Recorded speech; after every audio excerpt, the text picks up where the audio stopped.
Coucou!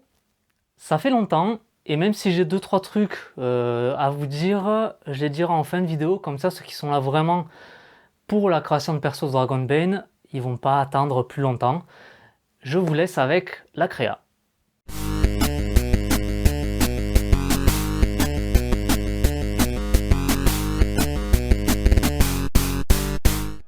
Contrairement à la première création de perso, j'avais décidé de prendre un personnage connu.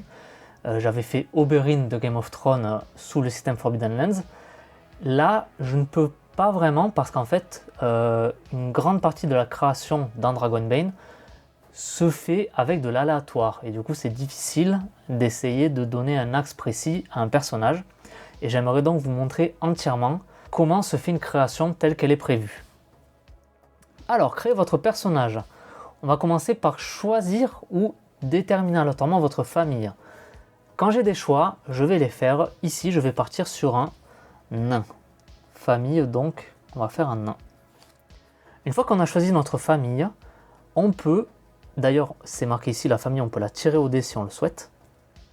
Une fois qu'on a choisi notre famille, on va pouvoir noter sa capacité innée. La capacité innée des nains, c'est rancunier. On va noter ici, rancunier, qui, pour 3 points de volonté, peut être activé, et donc on bénéficie d'une faveur sur notre jet dès qu'on s'attaque à quelqu'un qui nous a fait du mal. Bon, les nains sont des grosses teignes rancunières. Ensuite, on va pouvoir, vu qu'on a choisi un nain, choisir son prénom. Donc là, on va le tirer au dé, vu que c'est pas très important. On fait 3. Il s'appelle Timolana. Je vais juste l'appeler Timon. Timon, voilà. Pourquoi Timon? Parce que Timonala, ça donne assez féminin. Moi, j'avais décidé de faire un personnage masculin. Ensuite, on va devoir choisir notre profession. Alors là, pareil, c'est soit on le choisit, soit on la détermine aléatoirement, pardon. Là, je vais décider de la choisir. Je vais partir sur un marchand. Érudit, mage, marchand. Profession, hop, marchand.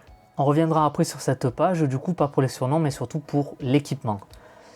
On nous donne plusieurs infos. La caractéristique clé, en gros, ça va pas nous donner de bonus, mais simplement, c'est une indication sur quelle valeur il vaudrait privilégier. Donc là, ça serait le charisme. Donc, vous allez voir que si j'ai des dés assez hauts, je les mettrai en charisme. Et ensuite, des compétences maîtrisées qu'on va devoir choisir entre bluff, couteau, dextérité, esquive, intuition, marchandage, perception et persuasion. Et il démarrera directement avec une capacité héroïque que je vais pouvoir noter, qui est chasseur de trésors.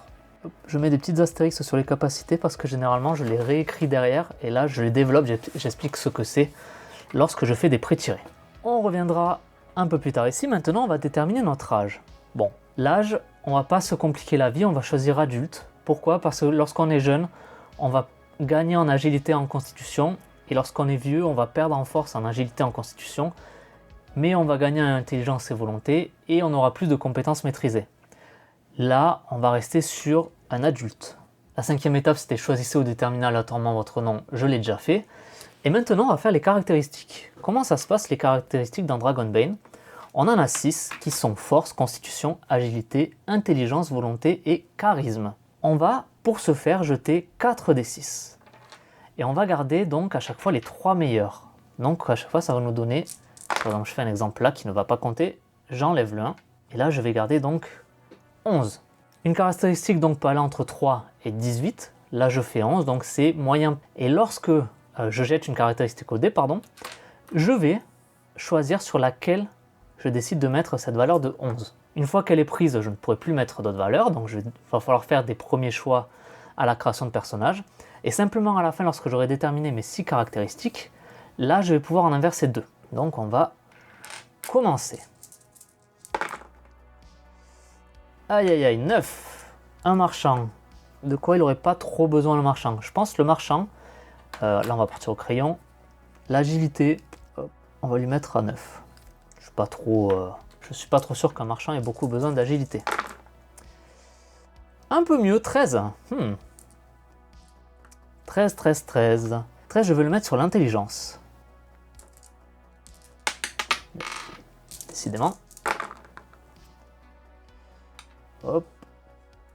Qu'est-ce qu'on a là? Encore 13. Encore un 13 sur la volonté.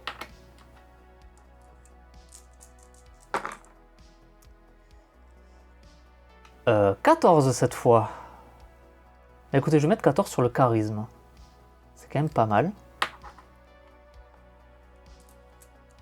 Sans que si vraiment j'ai meilleur ailleurs, je pourrais toujours échanger. Oups là. 15. Ah, 15 c'est pas mal. 15, je vais le mettre sur la constitution. C'est un nain, donc c'est pas déconnant qu'il ait une bonne constitution. Et pour le dernier, 13. C'est un très bon perso que je viens de tirer. Je vais mettre 13 en force. En plus, c'est très cohérent, je trouve, que en plus d'être un marchand, un nain n'a pas beaucoup d'agilité. Je vais tout de même échanger la constitution et le charisme, vu que c'est un marchand. 14 en constitution, ça reste quand même très bien. Mais pour un marchand, il faut quand même qu'il ait davantage de charisme. C'est un très très bon perso que je viens de tirer. Une fois qu'on a fait ça, on va pouvoir faire les valeurs dérivées. Les valeurs dérivées, il y en a plusieurs. Il y a d'abord le déplacement. Le déplacement, ça va dépendre à la fois de notre famille nain et de notre agilité. Le nain de base a 8 en déplacement. Et ensuite, suivant notre agilité, cette valeur va être modifiée. Avec une agilité de 9, on a un déplacement de -2.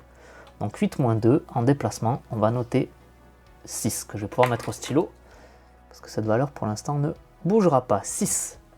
Ensuite, nous avons les bonus aux dégâts. Les bonus aux dégâts, qu'est-ce que c'est? C'est en fonction de notre force ou de notre agilité. On va pouvoir taper plus fort grâce à notre force sur des armes de mêlée, ou taper plus précisément grâce à notre agilité.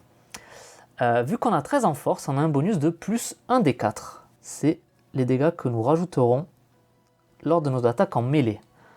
En agilité, vu qu'on a 9, on a malheureusement rien du tout.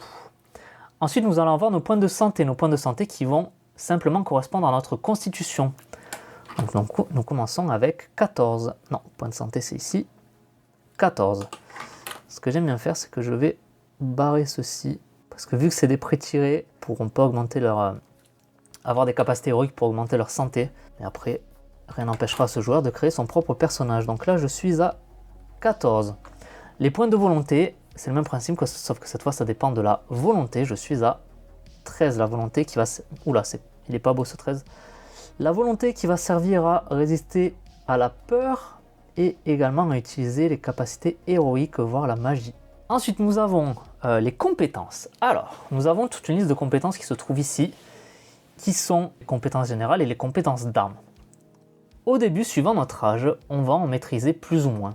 En étant adulte, on va devoir en maîtriser 10. On va pouvoir en maîtriser 10, dont 6 qui seront obligatoirement dans les compétences de marchand. Donc bluff, couteau, dextérité, esquive, intuition, marchandage, perception et persuasion. Qu'est-ce que je vais prendre? Déjà, la seule arme qui est dans les compétences. Je trouve ça pas mal quand même de maîtriser une arme au départ, même si je pourrais en choisir une autre. Je vais prendre le couteau. Ensuite, évidemment, il va y avoir le bluff, le marchandage et la persuasion, sans hésitation. On va faire un perso très social. Bluff, marchandage, persuasion. J'en suis à 4 sur les 6 que je dois choisir là-dedans. Dextérité et esquive, je trouve que pour un nain, même si c'est un marchand, ça fait pas très cohérent. Ils ont des grosses paluches et même pour faire des roulades pour esquiver, je les vois pas trop. Je les vois plus encaisser, surtout avec 14 de constitution et juste 9 en agilité. Donc je vais lui mettre intuition. Et la dernière, bah écoutez, perception. 1, 2, 3, 4, 5, 6. Les compétences secondaires, pour l'instant, c'est réservé aux magiciens. C'est ici qu'on met les types de magie que l'on maîtrise. Ensuite, donc, je vais pouvoir, par rapport à mon âge, en maîtriser 4 de plus. Acrobatie, non. Artisanat, je me dis que pourquoi pas. Ouais, un petit marchand qui pourrait peut-être réparer sa charrette ou ce genre de choses. Plus que 3, chasse et pêche, connaissance des bêtes, dextérité, discrétion, équitation, esquive, non. Langue, on va dire que langue, oui, pour pouvoir parler avec les autres peuples, essayer de communiquer. Natation, non. Représentation, représentation. Représentation, c'est pas mal quand même. Représentation. Allez, donc je suis à 1, 2, 3, 4, 5, 6, 7, 8, 9. Et là, j'hésite entre mythe et légende ou marteau. Je vais prendre marteau. Je me dis, un nain, ça se balade toujours avec son marteau. Donc là, on a choisi nos compétences. Maintenant, on va déterminer les valeurs du coup de nos compétences en fonction de nos caractéristiques. Nous allons aller ici Suivant nos caractéristiques, on va avoir des chances de base sur chacune de nos compétences. Et celles qu'on aura maîtrisées, donc celles où j'ai mis des croix, les chances de base seront doublées. Donc on va commencer par les compétences qui dépendent de l'agilité. L'agilité, vu que je suis à 9, ma chance de base est à 5. Donc acrobatie, 5. Descente, chasse et pêche, 5. Dextérité, 5. Discrétion, 5. Équitation, 5. Esquive, 5. On descend, descend, descend, là il n'y en a plus. Arbalète. Ah, est-ce que j'aurais peut-être pas pu maîtriser une arbalète? Non, on verra plus tard. Arbalète donc 5. Arc, 5. Bâton, 5. Couteau. Vu que je maîtrise le couteau, c'est le double, je suis à 10. Fronde, 5. Et c'est fini. Maintenant, on va passer, bon là on a fait l'agilité, j'aurais pu les faire dans l'ordre. On va passer à la force. Force, vu que je suis à 13, les chances de base, elles sont à 6. Donc artisanat, vu que je maîtrise, c'est doublé, 12. Il n'y en a pas d'autres. Bagarre, 6. C'est un marchand, il se bat pas beaucoup. Épée, 6. Hache, 6. Lance, 6. Marteau, 12. Parfait. La constitution, il n'y en a pas. La constitution, ça sert à déterminer les points de santé, comme je l'ai dit. Et on va aussi faire des jets de constitution pour résister au poison, à la maladie ou aux contraintes extérieures telles le froid, la chaleur, ce genre de choses. L'intelligence, je suis à 13, donc pareil, j'ai une chance de base de 6. Donc intuition, vu que je maîtrise, je passe à 12. Ah, j'ai oublié connaissance des bêtes. 6. Intelligence, je maîtrise, c'est à 12. Mythe et légende, 6. Ah, natation, j'ai oublié, c'est en agilité, c'est 5. Navigation, c'est 6, toujours. Perception, c'est doublé, c'est 12. Charisme, charisme. Soin, 6. Survie, 6. Et les armes, c'est fait. Et la compétence donc, que je maîtrise le plus, mais c'est quand même un petit peu dommage parce qu'avec un point de plus, j'aurais pu avoir un point de plus par compétence, mais malheureusement, je suis à 5. Donc mes chances de base restent à 6 également. Donc bluff, 12 parce que je le maîtrise. Marchandage, 12 parce que je le maîtrise. Persuasion, 12 et représentation 12. Bon, les compétences, c'est fait. Maintenant, donc ça dit de noter la capacité théorique. La capacité théorique, on l'a déjà, c'est chasseur de trésors qui est donné par le marchandage. On va choisir ou déterminer aléatoirement notre faiblesse. Alors ça, justement, on va pouvoir les faire aléatoirement. Nous sommes ici, nous allons jeter un des 20. 8. Il est paresseux. C'est un marchand paresseux. Alors, à quoi ça sert les faiblesses? À la fin de chaque partie, il va y avoir une liste de questions comme on peut retrouver justement dans Forbidden Lands. Et si on répond oui, on va pouvoir cocher une compétence. Et cocher une compétence, à la fin, ça va nous permettre de faire un jet par rapport à la compétence. Et si on est au-dessus, on gagne un point dans la compétence qu'on vient de jeter. Donc il y a une question à la fin de la partie, ça va être, est-ce que vous avez utilisé votre faiblesse? Est-ce que grâce à elle, il y a eu une scène intéressante? Si on dit oui, on va pouvoir cocher une compétence en plus. Ça permet aussi de donner de la couleur au personnage, mais c'est quelque chose de plus ou moins facultatif. Maintenant, on va partir sur l'équipement. Donc là, on va retourner sur le marchand et on va le jeter au dé, l'équipement. 1. Alors, il va commencer avec une dague, un sac de couchage, une torche, silex et amadou, ça je sais que c'est dans des objets minuscules qui ne rentrent pas dans l'encombrement, une corde, très utile la corde, un âne. Très très bien ça, l'âne. L'âne, on va pas le noter là, on va le noter autre part. Je vais le noter en bas que j'ai un âne. Un des 6 rations de nourriture et un des 12 pièces d'argent. J'ai 3 rations de nourriture, 3 rations et un des 12 pièces d'argent. 7 pièces d'argent qu'on va noter ici. 7. Ensuite, il y a quelque chose qu'on n'a pas noté, c'est la limite d'encombrement. La limite d'encombrement, c'est la moitié arrondie au supérieur de ma force. Donc là, ça va être 7. En gros, je peux normalement porter jusqu'à 7 objets d'encombrement 1 sans avoir à faire des jets pour pouvoir me déplacer avec. 2 dernières étapes, à la création de personnage, et après on va voir si on va le modifier, remplir les caractères des armes et tout. On va lui choisir un souvenir. On va jeter un des 20 pour le souvenir. 1. C'est bonnes vieilles chaussures. Vos bonnes vieilles chaussures. Ça donne un peu de couleur quand même ça au personnage. Imaginez le nain se trimballer avec toutes ses bricoles à vendre. Il a toujours sa paire de godasses. J'aime bien l'idée. Et enfin on va voir l'apparence. On va jeter un ou plusieurs des 20 suivant les résultats qu'on a. 11. Il a une odeur corporelle infecte. Hop, allez, encore un. 18. Des yeux verrons. Très bien. Allez, une dernière. 15. Ah, des honnêtes yeux bleus, ça colle pas avec les yeux verrons, donc on va changer. 5. Un regard glacial et pénétrant. On va juste mettre regard pénétrant. Regard pénétrant. Voilà. Allez, on va finaliser tout ça. On va aller voir dans les équipements, les stats du couteau. Et voir si je ne peux pas m'acheter quelque chose avec ces 7 pièces d'argent. Pourquoi pas un petit marteau, je me dis. Ça pourrait être pas mal. Alors, ma petite dague. Elle se tient évidemment à une main. Elle a une portée de force. Ça veut dire qu'elle peut être lancée. Elle fait 1 des 8 de dégâts. Solidité de 9. La solidité, à quoi ça correspond, c'est si jamais je pars avec ma dague. Si je réussis ma parade, je bloque le coup. Par contre, si le coup était censé me faire plus de 9 dégâts, ma dague se casse. Et donc les traits de ma dague, discrète, perforante, et peut se lancer. Ok, maintenant voyons.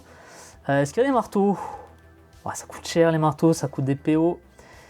Est-ce qu'il y aurait, je sais pas, moi, un gourdin? Un gourdin qui ferait 2 des 8 et qui se tient à deux mains. Vas-y, je vais lui mettre ça pour 2 PA. Donc il va lui en rester 5. Il pourra quand même se défendre. 5, un grand gourdin. Donc c'est du 2 mains. Grand gourdin, portée 2. Donc là, ça veut dire que c'est 2 mètres. Donc c'est une case adjacente. Ça fait 2 des 8. C'est beaucoup mieux. Surtout que il tapera 12 au lieu de 10. Ce qui n'est pas négligeable. Ça a une solidité de 12 et c'est contondant.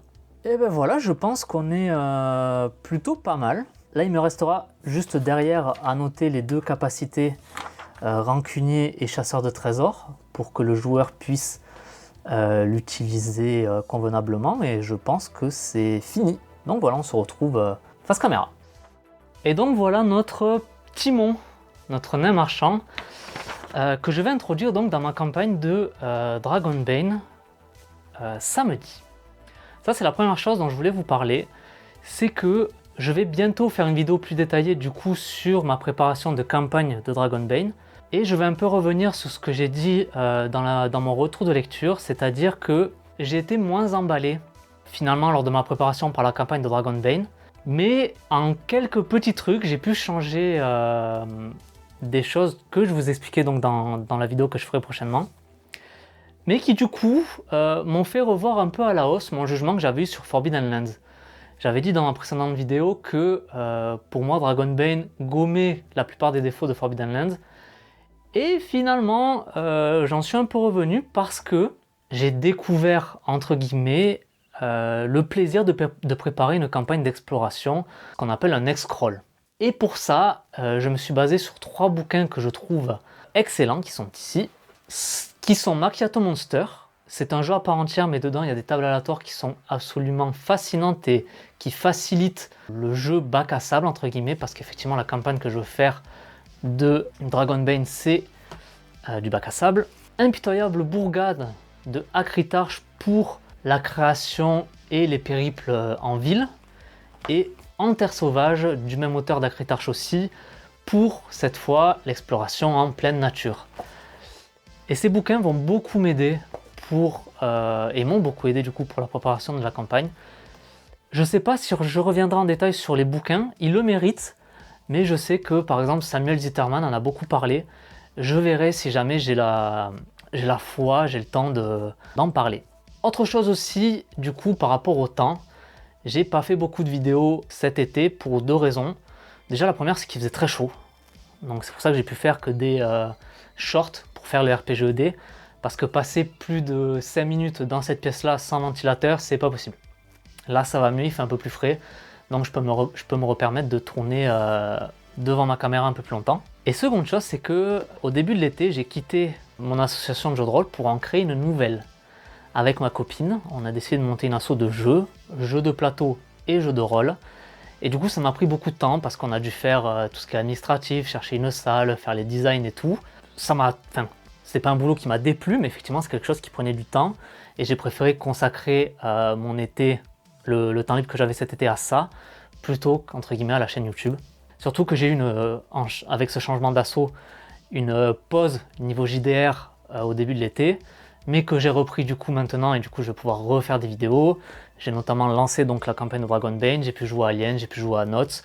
C'était très très cool et effectivement cet été j'ai fait énormément de jeux de plateau et ça c'était vachement chouette. D'ailleurs, je vous invite, si vous voulez, à aller checker un peu les réseaux sociaux de la nouvelle association. Ça s'appelle La Bonne Table, c'est sur Perpignan, je mettrai les liens dans la description, donc si vous voulez aller zioter, mettre un petit j'aime, ça fait toujours plaisir.